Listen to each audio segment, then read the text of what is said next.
Magandang umaga sa inyong lahat. Ngayon nga pala nakaredy na ako para pumunta sa Malaysian Embassy. Meron akong aasikasuhin doon ngayong umaga at kailangan ko to i-expedite para matapos at makomply ko ang hinihingi ng Malaysian Embassy. At nang makalipad na yung mga tao ko na nakapila para lumipad ngayong buwan ng Pebrero.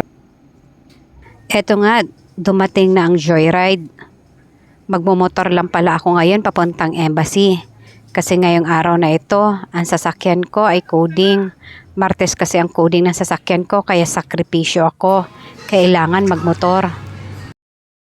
Ang tagal naming magkita ng joyride na ito.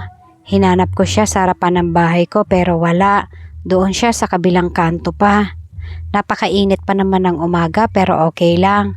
Sakripisyo para makapunta agad ako sa Malaysian Embassy dito sa Makati. Ang umaga ko ay puno ng traffic sa daanan. Halos hindi makiusad ang mga sasakyan. Kahit motor, hirap na hirap sumingit sa mga sasakyan. Eto nga ngayon, hanggang ngayon, ilang minuto ang tinatagal namin dito sa daanan. Halos ayaw umusad sa sobrang traffic. Sa bawat kanto, sa bawat stoplight, ang tagal bago makausad ang sasakyan. Ay, salamat sa Diyos, nandito na rin ako sa kanto ng De La Rosa. Konting minuto, nandun na ako sa Malaysian Embassy. Ito ang umaga ko. Napakainit, napaka-traffic, at grabe yung usok dito sa Manila. Pero okay lang, laban lang, makakaraos din sa daanan.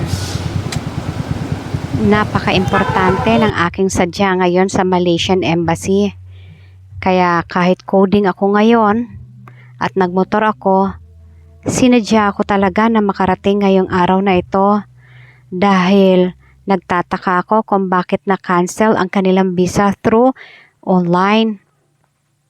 Kaya gusto ko maintindihan kung bakit kasi kahapon nung magtitiket na ako at i-check ko ang kanilang visa sa system ay nakalagay na sa status nila ay visa canceled.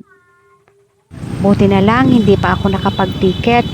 Kung hindi, sayang ang mga ticket nila kasi supposed to be ang lipad nila sa linggo. Kahapon ko lang natuklasan na ang kanilang visa ay canceled. Kaya ngayon, kailangan ko magmadali at pumunta sa embassy. Kasi sayang ang aking binayad. Kung ano ba talaga, kung kailangan ko ba talagang umorder ulit through online ng kanilang visa. Eto, paliko na ako. Going Malaysian Embassy. Konti na lang. Nandoon na ako. Dito na. Dito na lang.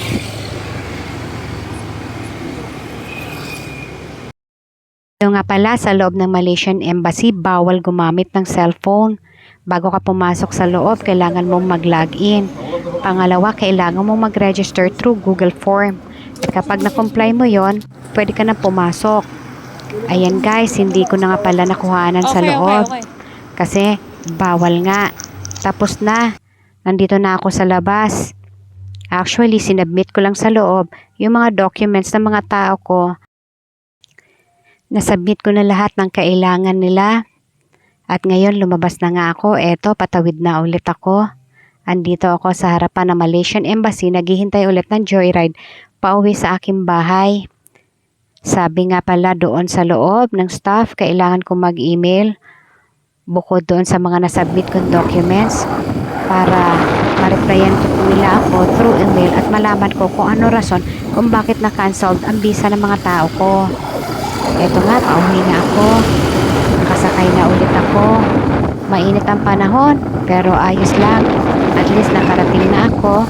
Na-submit ko na ang mga kailangan ng tao ko. Thank you guys for watching. Maraming salamat. Nandito na po ako sa aking bahay.